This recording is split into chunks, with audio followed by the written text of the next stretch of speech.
about that. I came tonight because I heard this was a planning meeting, and all these concerns are very important, all the energy issues and all of that, but I didn't come about the energy issues, you know, directly about the energy issues.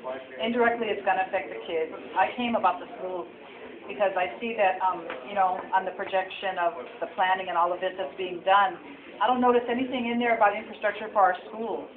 You know, and that's a primary concern. I heard you say in the beginning of the meeting, in the opening section, that the children are very important to you and that they're a priority. Well, if they're a priority, I want to know why it's not reflected on the planning and why it's not, you know, why our infrastructure is not meeting the growth in Puna. I grew up here since age 7, and I'm 48 now.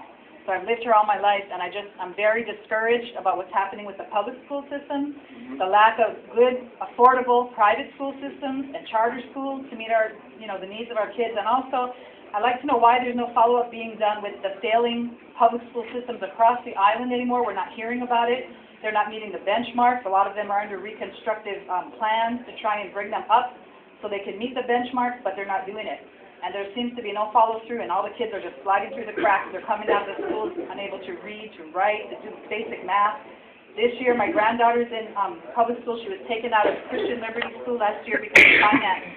She got straight A's and B's in Christian Liberty because of the attention I believe she was getting. In Pahoa, now all her grades are sliding.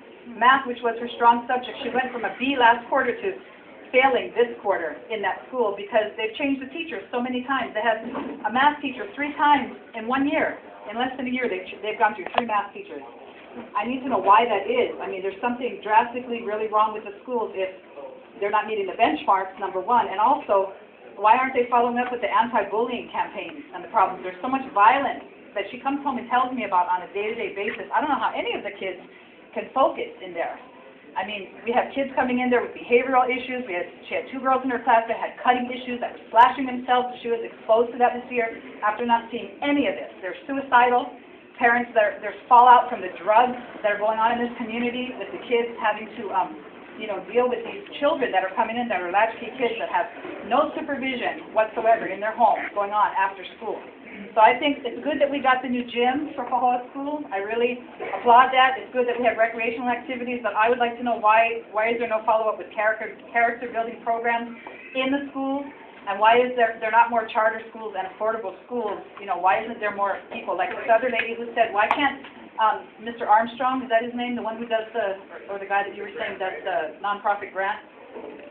He has the expertise in that field. There's somebody here, Jason Armstrong.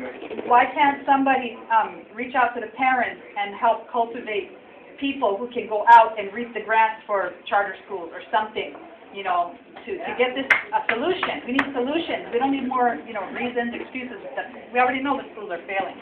Why is there no follow-through? That's what I want to know. Okay, if I can answer that. And the police are there on a daily basis. One is, the reason it's not up is because the Department of Education is a state department, not a county agency. So it's a state jurisdiction. But Steve Hirakami right there can tell you that with the county, at the charter schools, every time the charter schools have come to us for assistance or help from any department, Steve, how is their response? You know, it's a real big problem. Our charter schools, Hawaii Academy, Arts and Sciences, Kuokala. Take all the kids in Pahoa. You know, I heard somebody that saying, unfortunately, we have an extensive waiting list. We have to draw a lottery, but there's an inherent thing. The main thing is that in other states, it's county and community driven. In our state, it's Honolulu-centric. Therein lies the problem.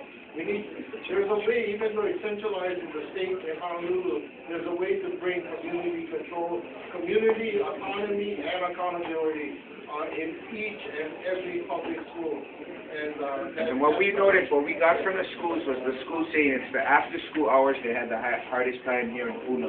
That's why we kept the buses free for students, so that they could still participate in positive activities after school. And that was a time we could work together to keep them safe.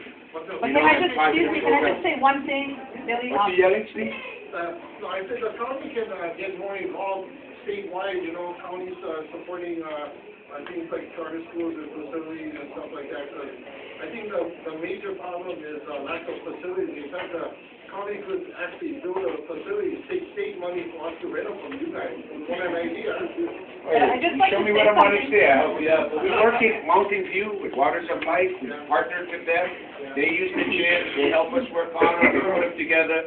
So where there's opportunities where we work, Steve, you know, we'll talk I after. just like to say though that it's not, I don't think it's whether it's a county or state issue that matter.